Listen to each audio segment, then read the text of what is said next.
Professor Mir और आप देख रहे हैं मीर टाकीज़।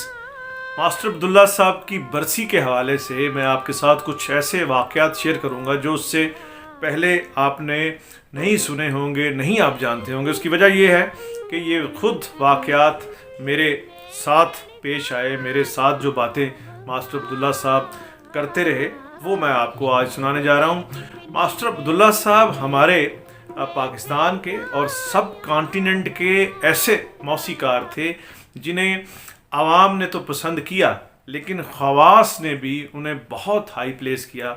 जैसा कि मैं अगर आपको बताऊं कि मौसीकार आज़म सब कॉन्टिनेंट में नौशाद साहब को मौसीकार आज़म माना है इंडिया ने भी और इस तरफ पाकिस्तान ने। तो मेरी मुलाकात हुई थी नौशाद साहब से इंडिया में, तो उन्होंने जिन लोगों का ज़िक्र बहुत मोहब्बत और एहतराम से किया उसमें मास्टर अब्दुल्ला साहब भी शामिल थे। और मास्टर अब्दुल्ला साहब से मेरी बिलमुशाफा जो मुलाकात थी, वैसे तो उन्हें हम बचपन से सुन रहे थे, फ़ैन भी था बचपन से, लेकिन मुझे यहाँ मौका मिला। हमारे कॉमेडियन थे अब्बास राही, उन्होंने मुझे ज़िंदगी में सबसे पहले बिलमुशाफा मिलवाया था। मैं एक फ़ीचर कर रहा था और उसमें मुझे मास्टर अब्दुल्ला साहब का इंटरव्यू चाहिए था। मलका तरन्नुम नूर जहाँ साहिबा पे मैं कुछ लिख रहा था और सैम्पल इंटरव्यू चाहिए था मास्टर अब्दुल्ला साहब का। खैर, मास्टर अब्दुल्ला साहब बहुत ही मुश्किल, जिस तरह से उनका म्यूज़िक मुश्किल था उस तरह से उनकी तबीयत भी मुश्किल थी। दोस्तों, मैं आपको बताऊं कि मास्टर अब्दुल्ला साहब के ज़िंदगी के आखिरी 3 से 4 साल बिल्कुल मैं उनके साथ यूं रहा हूं जैसे इंसान के साथ उसका साया होता है। यहाँ लाहौर में जिन लोगों ने हमें देखा है, और बहुत सारे लोग तो मुझे भी मास्टर ताहिर मीर कहना शुरू हो गए थे, वो इस निस्बत से कि ये हर वक्त मास्टर अब्दुल्ला साहब के साथ होते हैं। मुझे बड़ी बड़ी दिलचस्प बातें मास्टर अब्दुल्ला साहब के साथ जो हैं वो उनका मैं गवाह हूँ। एक दफ़ा यूँ हुआ कि मास्टर अब्दुल्ला साहब और मेरे दोस्त बब्बू बराल दोनों इकट्ठे रोज़नामा पाकिस्तान में आए और मैं कुछ काम कर रहा था, तो मैंने उन्हें कहा कि चलिए आएँ, आज हमारी कैंटीन में ज़र्दा पका है तो मैं आपको खिलाता हूँ। जब हम मास्टर अब्दुल्ला साहब, बब्बू बराल और मैं कैंटीन की तरफ जा रहे थे, मॉनिटरिंग सेक्शन से आवाज़ आई, वो गाना पहाड़ी राग में वो गाना रविंदर जैन उसके मौसीकार हैं, सुरेश वाडीकर और लता मंगेशकर साहबा ने वो गाया। तो मास्टर अब्दुल्ला ने बब्बू बराल से मुखातब होकर कहा कि ओ बब्बू खां, देख मेरे उस्तादां दी पहाड़ी बनाई रविंदर जैन ने, बरकत अली खान उस्ताद बड़े गुलाम अली खान। तो बब्बू भी फ़ैन था और बहुत सुरीला था। उसने कहा जी जी जी बिल्कुल। तो मेरे अंदर जो है वो थोड़ा जर्नलिज़म फुदकी। तो मास्टर साहब जो हैं वो किसी को माफ़ नहीं करते थे। बड़े जो लोग उन्हें करीब से जानते हैं वो बड़ी उस तरह से मौका जाने नहीं देते थे। मैंने उन्हें कहा कि मास्टर साहब, हमारे भी मौसीकारों ने पहाड़ी राग में बड़े बड़े नादर तजर्बात किए हैं। कहते हैं जैसा कि, मैंने कहा जैसा कि मौसीकार नज़ीर अली का ये गाना तेरे बिना यूं घड़ियाँ बीती जैसे सदियाँ बीत गईं। तो अब जो नज़ीर अली साहब थे वो बब्बू बराल के चचा थे और मैं वो थोड़ी उस तरफ से भी दफ़ भी कर रहा था कि नज़ीर अली साहब का नाम ले रहा था। तो मैंने कह दिया मास्टर साहब को झट से, मैंने कहा वो गाना नज़ीर अली साहब का, तेरे बिना यूं घड़ियाँ बीती जैसे सदियाँ बीत गई। तो कहते हैं मास्टर साहब का अब जवाब ज़रा मिलाजा फरमाए, तारीख़ी जुमला उन्होंने कहा दमा उन्हें होता था, सांसें उनकी उखड़ी होती थी। कहते हैं हाँ हो ये भी पहाड़ी है पर मैदानी पहाड़ी है। बब्बू बराल ने जब ये फ़िक्रा मास्टर अब्दुल्ला साहब के मुंह से सुना तो बब्बू का मैंने यूं क्लोज देखा कि वो थोड़ा वो घबराया। तो मास्टर साहब ने उसकी तरफ देख के बब्बू की तरफ, बब्बू खान ये गखड़ नहीं ये लाहौर है। वो कहते हैं बिल्कुल ठीक है जी, बिल्कुल ठीक है। ले छड़को वंगा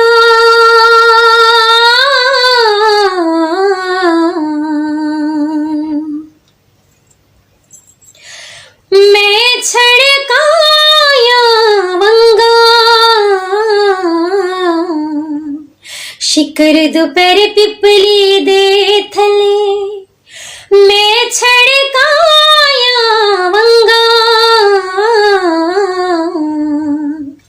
शिकर दोपहर पिपली दे थले माही जदों जचदाए अंग अंग नचदाए चढ़ गए जवानी और जा प्यार जदों मचदाए फिर केड़ा बचदाए एक बार सामने ते आ एक बार सामने ते आ धोखा दे के तकनिया मोड़ा वले बाद मराना ने संगा शिकर दोपहर पिपली दे थले। एक दफ़ा मुझे याद है कि कंट्रोवर्सी हो गई थी मास्टर अब्दुल्ला और मादाम नूर जहाँ के दरमियान जो है अखबारी बयानबाजी शुरू हो गई थी और मैं अमूमन जो है उस कंट्रोवर्सी में मास्टर अब्दुल्ला साहब का बयान छापता था क्योंकि हमने मलका तरन्नुम नूर जहाँ से रब्ता करने की कोशिश की उस वक्त, तो उन्हें हमारे बाद साथियों ने जिनमें आशिक चौधरी साहब का नाम मैं सरफहरिस्त लूँगा, उन्होंने उनको मना कर दिया। कुछ नाराज़ भी थी मैडम नूर जहाँ कि ये जो मास्टर अब्दुल्ला का बयान छप रहा है ये रोज़नामा पाकिस्तान में छप रहा है। रोज़नामा पाकिस्तान में मैं मास्टर अब्दुल्ला साहब का बयान छापता था, प्रिंट करता था और जंग अखबार में आशिक चौधरी साहब उन्हें रिपोर्ट करते थे। तो थोड़ी देर ये चलता रहा, उस तरफ से नूर जहाँ साहिबा का बयान आता था, रोज़नामा पाकिस्तान में मैं मास्टर अब्दुल्ला साहब का बयान छाप रहा था। तो बहुत ज़्यादा उसमें उन्होंने मास्टर साहब जो है वो बड़ी वो लगती बात करते थे, बड़ी टू द पॉइंट, और उन्होंने काफ़ी कुछ कहा। ज़माने की बड़ी मशहूर कंट्रोवर्सी थी। फिर हमारे एडिटर हुआ ये कि फिर हमारे एडिटर अकबर अली भट्टी साहब को अप्रोच कर लिया गया और उन्होंने मुझे बुला के कहा कि भाई आप क्या कर रहे हैं, इतनी बड़ी औरत के ख़िलाफ़ आप लिख रहे हैं और आप खुदा का खौफ करेंगे वो। तो बस उन्होंने रोक दिया कि अब ये इस पे बयानबाजी नहीं होगी। तो फिर मास्टर अब्दुल्ला साहब को जब मैंने बताया तो कि मास्टर साहब ये तो अब जो है आपका बयान नहीं यहाँ छपेगा, तो मुझे याद है मास्टर साहब ने कहा कि पुत्र वो किन्ने दा छपदा है। मैंने कहा क्या? कहा जड़ा स्टेशन ते कहते ने आ गया आ गया आ गया। मैंने कहा ज़मीमा? कहते हैं हाँ ज़मीमा। कहते हैं वो मैं मेरा प्लाट है तो मैं बेच के वो जो है ना, जो मैं कहना चाहता हूँ मैं अपने उस ज़मीमे में कहा करूँगा, क्योंकि नूर जहाँ वहाँ बयान दे रही हैं दूसरे अखबार में और मेरा यहाँ पॉइंट ऑफ व्यू जो है वो नहीं छप रहा। तो इस तरह मास्टर साहब जो हैं वो किसी बात को छोड़ते भी नहीं थे।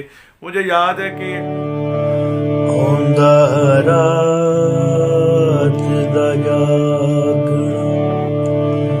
बहुत मुश्किल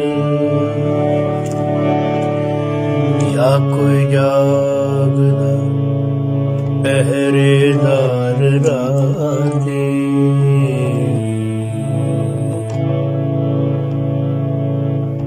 या कोई जागदा इश्क दे तार भाला,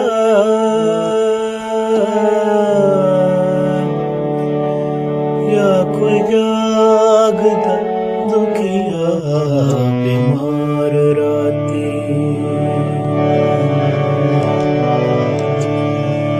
सजड़ा रात तेरा तक तक हारियां, दिल दे महबूबे खोले नैना दिया मारी। सजड़ा रात तेरा तक तक हारियां, दिल दे महबूबे खोले नैना दिया मारी।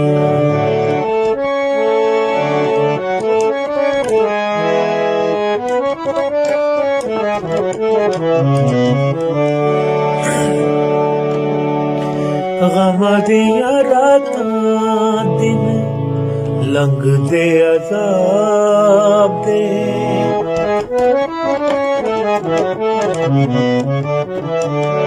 गम दियां रातां दिन लंघदे अज़ाब दे अख किथे लगे तैन वेखां विच ख्वाब दे रब कोलों मंगनियां नींदरां उधारियां दिल दे महबूबे खोले नैना दियां बारियां सजना रात तेरा तक तक हारियां दिल दे महबूबे खोले नैना दियां बारियां